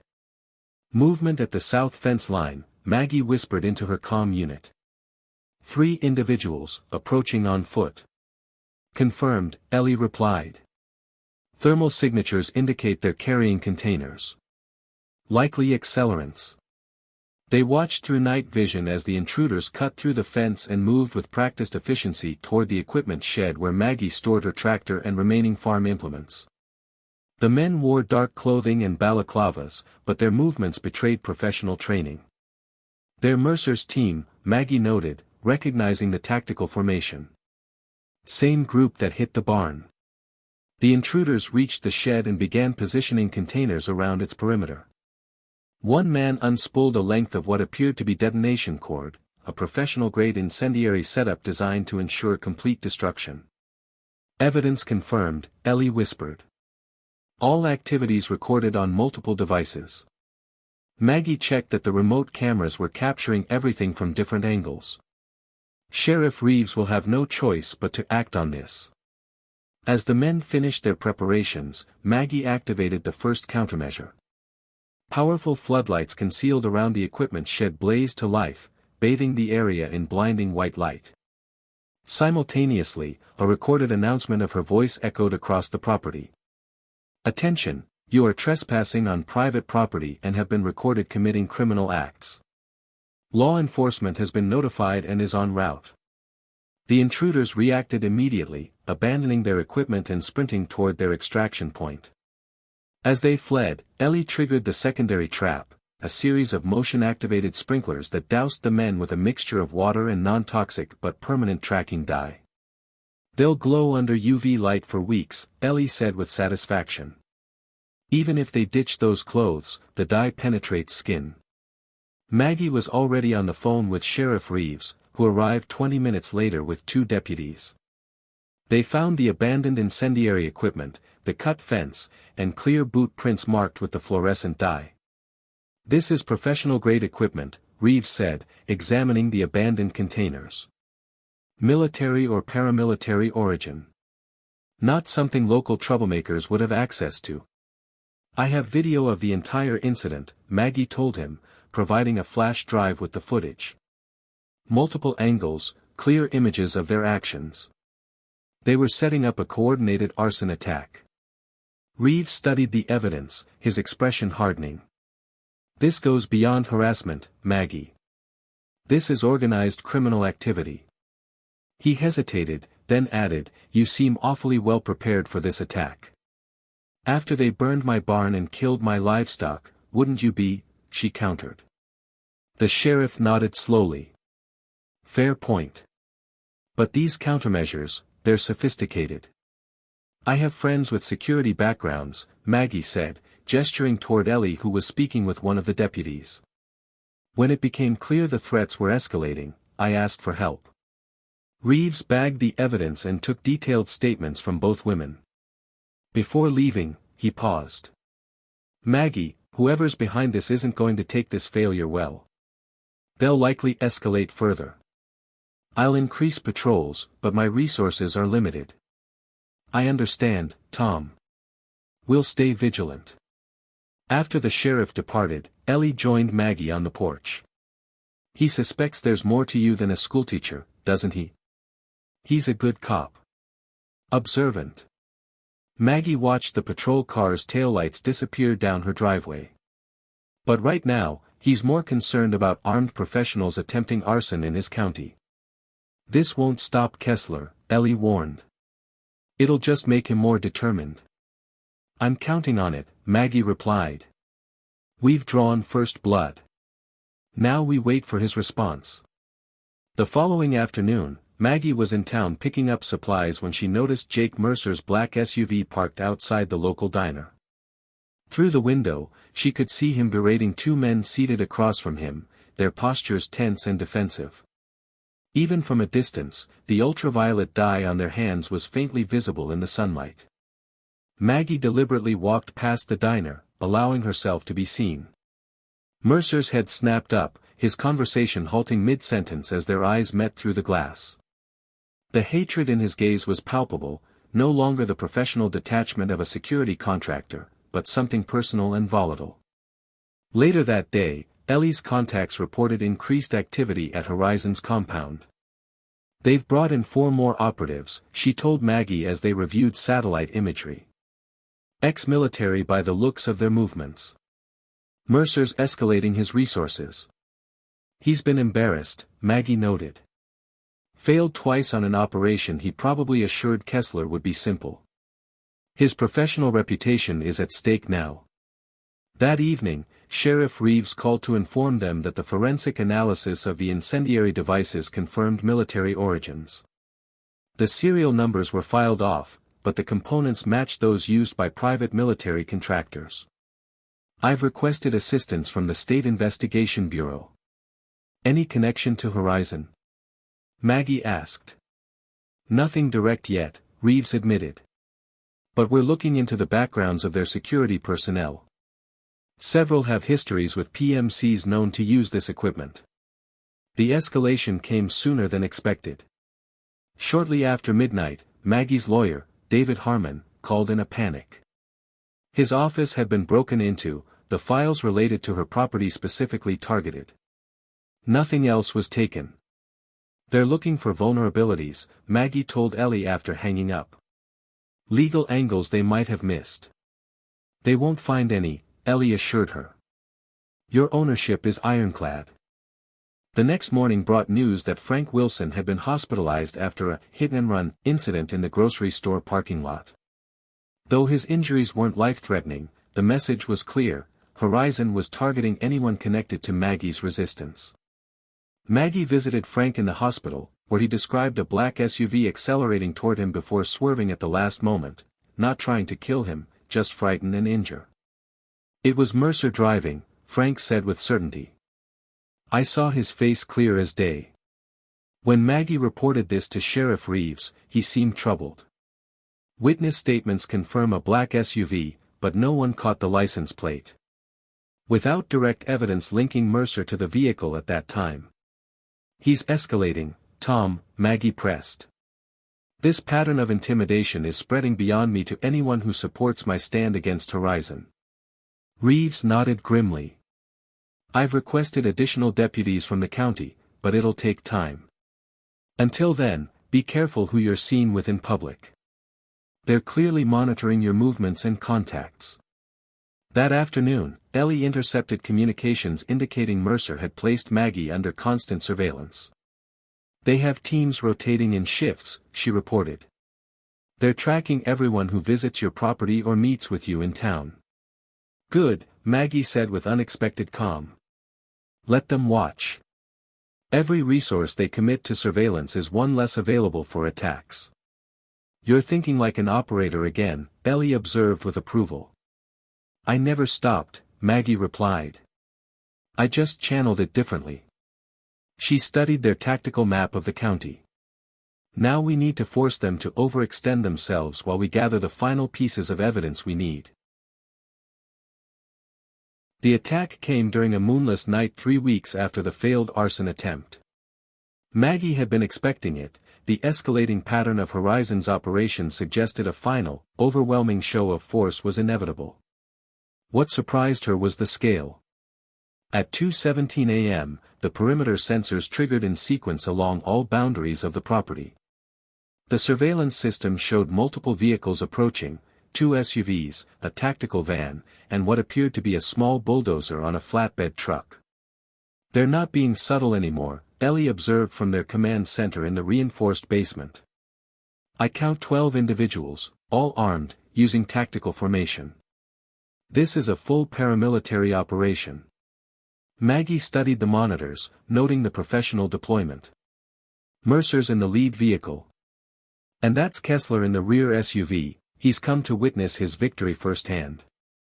They watched as the team established a perimeter, cutting power to the main lines feeding the ranch.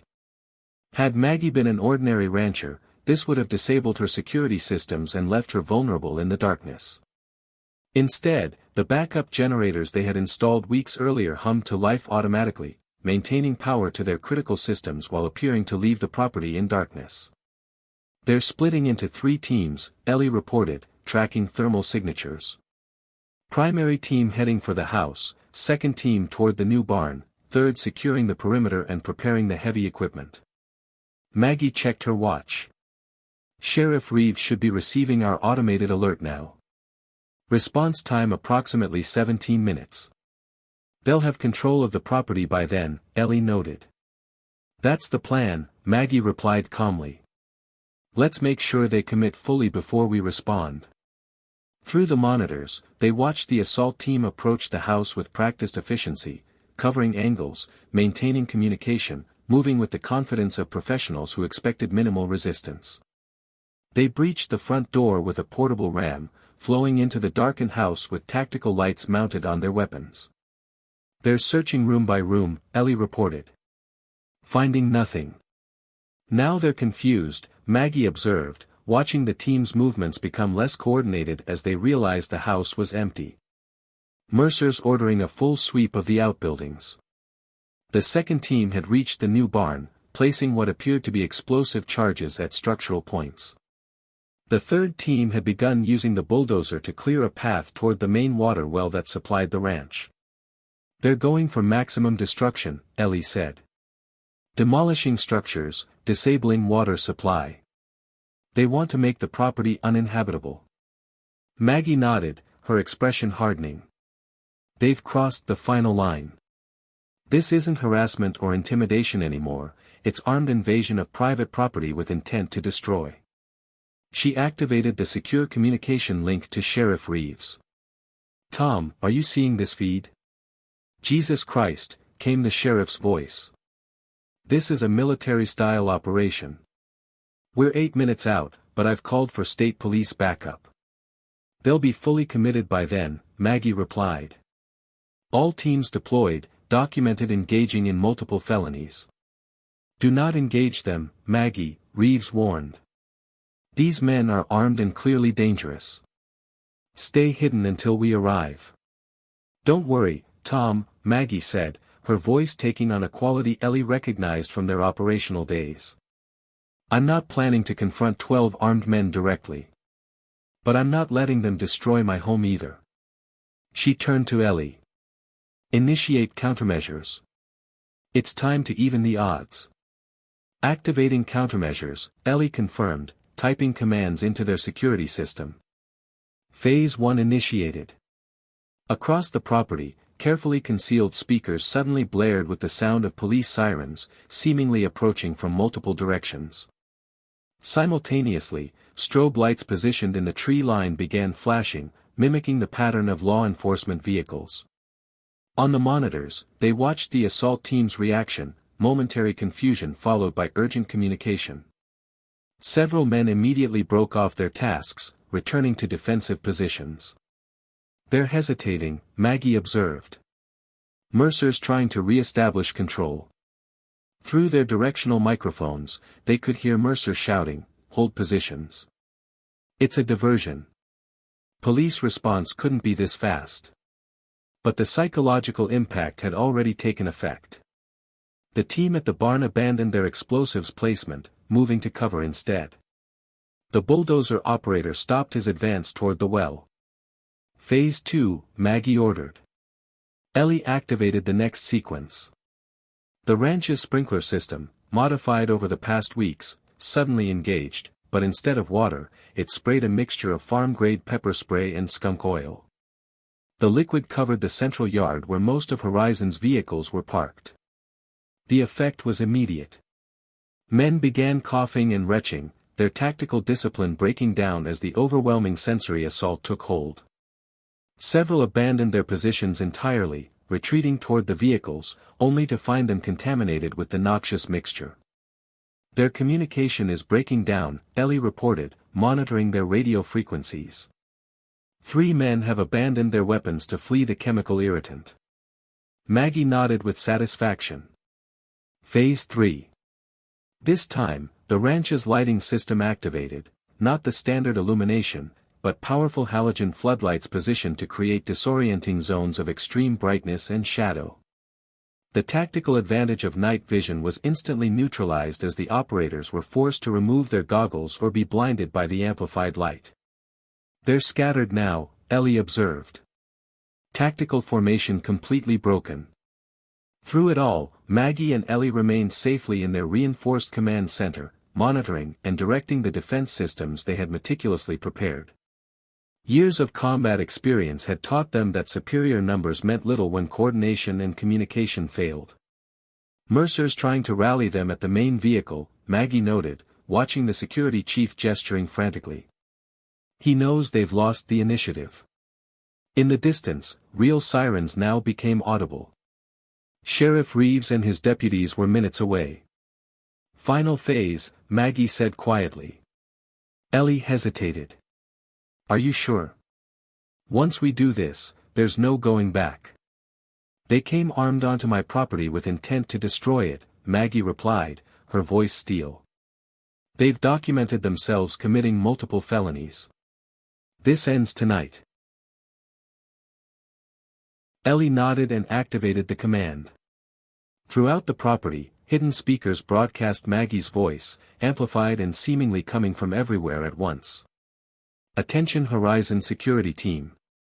You are surrounded and all of your actions have been recorded. Law enforcement is arriving now. Lay down your weapons and surrender, or face federal charges for armed invasion of private property.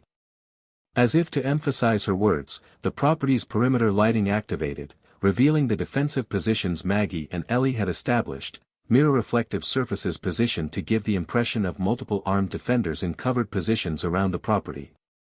It was an illusion, but a convincing one to men already disoriented and demoralized. 3 operators immediately dropped their weapons, raising their hands. Mercer, however, was not so easily defeated. Through the chaos, they watched him break away from the main group, moving with purpose toward the house, toward where he believed Maggie would be hiding. He's coming for you personally, Ellie warned. Good, Maggie replied, checking her non-lethal sidearm. That's exactly what I was counting on. I'm going to intercept him, Maggie said, rising from her station. Keep monitoring the others and coordinate with Sheriff Reeves when he arrives. Maggie, he's armed and desperate, Ellie cautioned. So am I, Maggie replied, checking the specialized taser she carried. But unlike Mercer, I don't need to kill to win. She moved through the hidden passage that connected the command center to the main house, emerging silently in the kitchen pantry.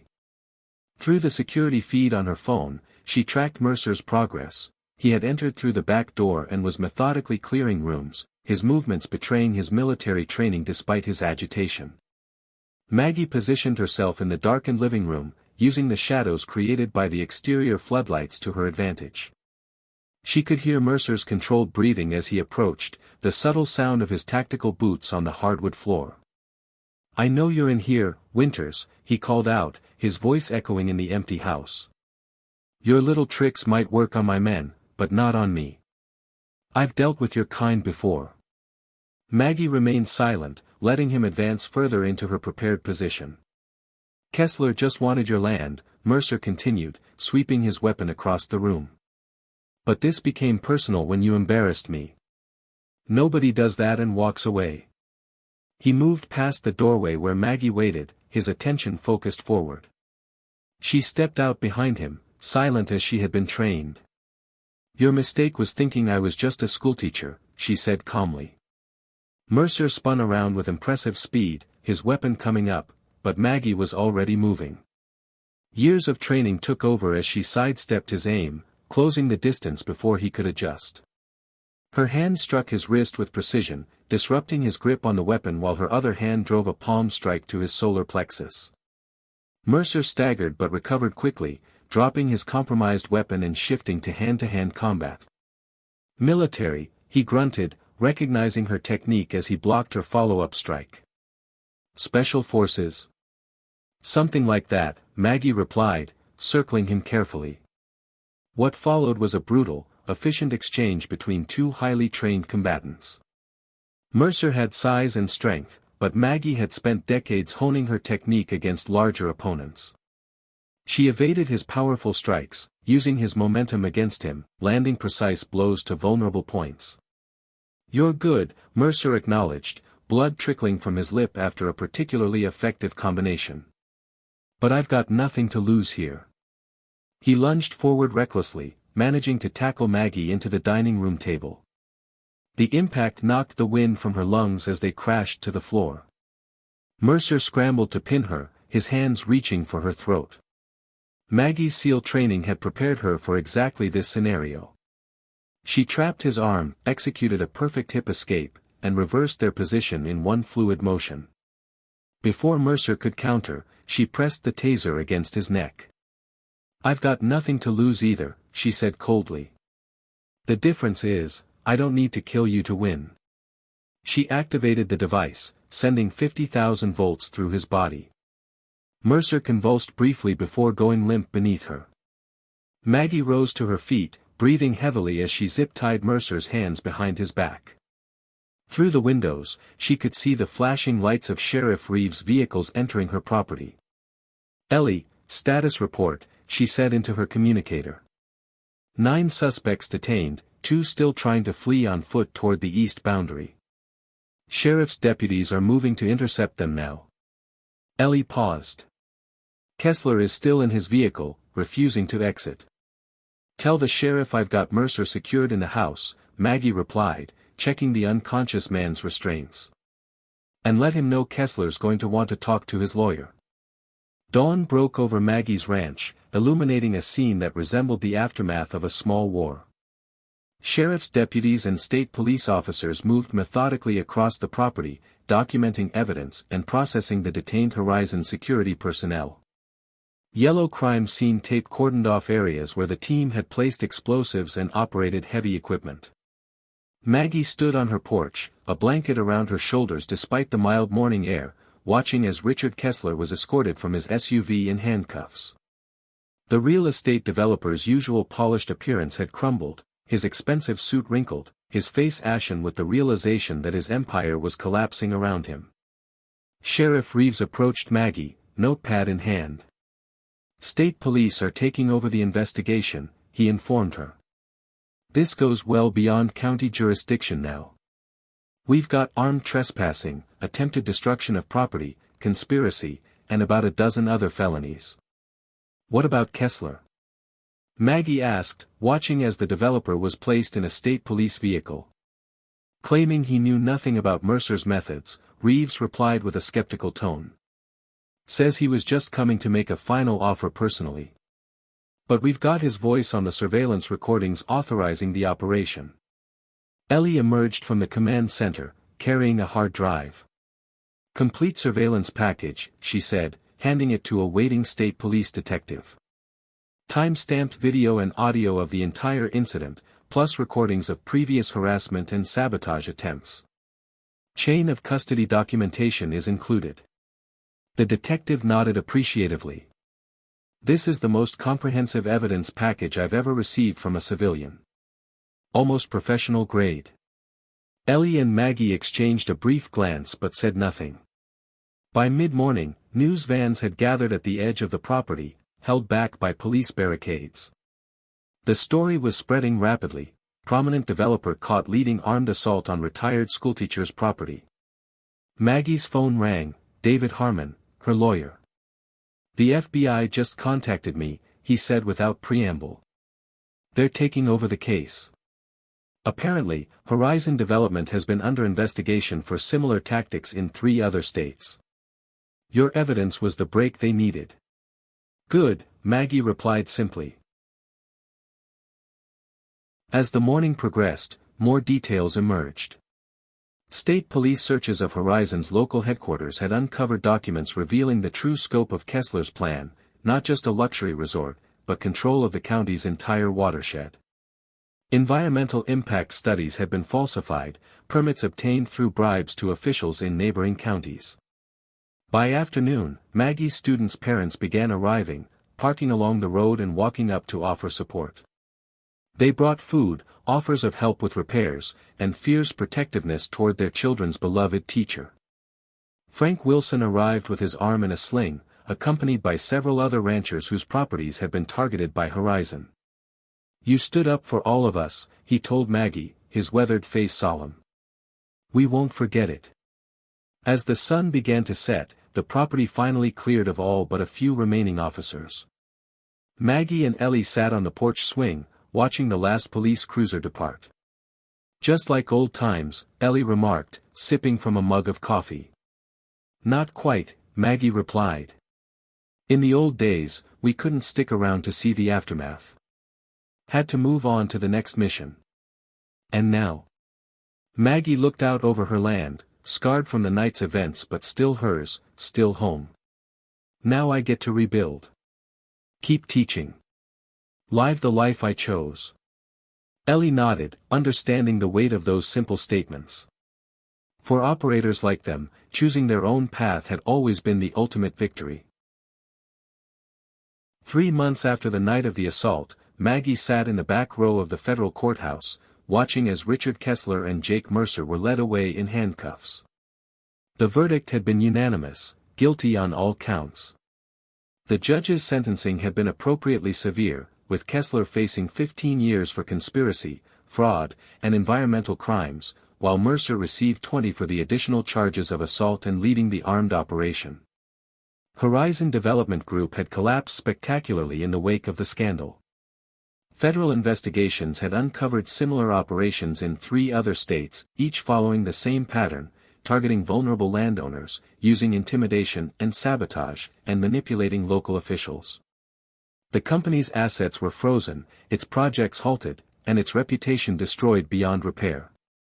More satisfying to Maggie was the fate of the land Horizon had already acquired in the county. As part of the settlement, all properties would be returned to their original owners with compensation for damages, or in cases where the owners had already relocated, placed into a community land trust to prevent future development. "You don't seem as happy as I expected," David Harmon observed as they left the courthouse together. "I didn't want revenge," Maggie replied, squinting in the bright sunlight. "I just wanted to protect my home and my neighbors." "Well, you did that and more," David said. "The FBI agent told me this case has changed how they approach corporate land fraud investigations. Your evidence collection methods are being studied as a model." Maggie smiled slightly at that. "Just applying skills I learned long ago to a new problem." As they walked to the parking lot, reporters called out questions, but Maggie moved past them with practiced ease. Her victory wasn't for the cameras, it was for the quiet peace of her ranch and the future of her community. 1 year after Horizon's downfall, the county had transformed in ways few could have predicted. The exposure of corruption had led to a complete overhaul of local government, with new officials elected on platforms of transparency and sustainable development. The Community Land Trust, formed from Horizon's surrendered properties, had become a model for rural conservation nationwide. Frank Wilson had spearheaded a coalition of ranchers and farmers to establish stronger legal protections for agricultural land, working with state legislators to prevent future predatory development. The Winters Provision, as it was informally known, required extensive community input and environmental review before large-scale land use changes could be approved. The town itself had found a new identity, not as a failed resort destination, but as a thriving agricultural community with a growing reputation for sustainable practices and rural education. Tourism had actually increased, but in the form of agritourism and educational visits rather than luxury accommodations. At the annual county fair, Maggie found herself surrounded by neighbors who once barely knew her name. Children from her class dragged their parents over to introduce Ms. Winters, the best teacher ever, unaware of the full extent of her role in protecting their community's future. Sheriff Reeves, recently re-elected by a landslide, tipped his hat as he passed. "Never thought I'd see the day," he commented, gesturing to the bustling fairgrounds. "Place hasn't had this much life in 20 years. People protect what they value," Maggie replied. "Sometimes they just need a reminder of what's worth fighting for." The most profound change, however, was invisible to casual observation, a renewed sense of agency among the residents. They had witnessed firsthand that even the most powerful interests could be defeated when a community stood together. That lesson had taken root deeply, transforming resignation into determination and isolation into connection. As Maggie walked through the fair, accepting handshakes and thanks from people whose names she was still learning, she recognized that this, not the confrontation with Horizon, was her most meaningful victory. As twilight deepened over the ranch, Maggie made her way back down the ridge path, her silhouette gradually blending with the gathering darkness. The lights of her home glowed warmly in the distance, a beacon of security and purpose. Some battles are fought in distant lands, under foreign skies and behind enemy lines. Others unfold right at home, on the very soil we've sworn to protect. For Maggie Winters, the skills forged in one world became the salvation of another. Her story reminds us that true strength isn't measured by force alone, but by what we choose to defend and how we choose to live when the fighting ends. The courage to stand firm when threatened. The wisdom to know which battles matter most. The resilience to rebuild what others would destroy. These are the qualities that define not just warriors, but teachers, neighbors, and guardians of what matters most. In a world that often celebrates power for its own sake, Maggie's journey shows us a different path, one where strength serves purpose, and purpose creates legacy. The land remains. The community thrives. And in the quiet moments between sunset and starlight, a former warrior finds the peace she helped secure for others. This has been a Courage Core story, real tales of ordinary people facing extraordinary challenges with uncommon courage. Stories that remind us that heroism isn't reserved for battlefields and headlines, but lives in the daily choices to protect what we love and stand for what we believe. If you've been moved by Maggie's journey, please subscribe to Courage Core Stories for more narratives that illuminate the many faces of courage in our complex world. Until next time, remember, true courage isn't the absence of fear, but the strength to act in spite of it.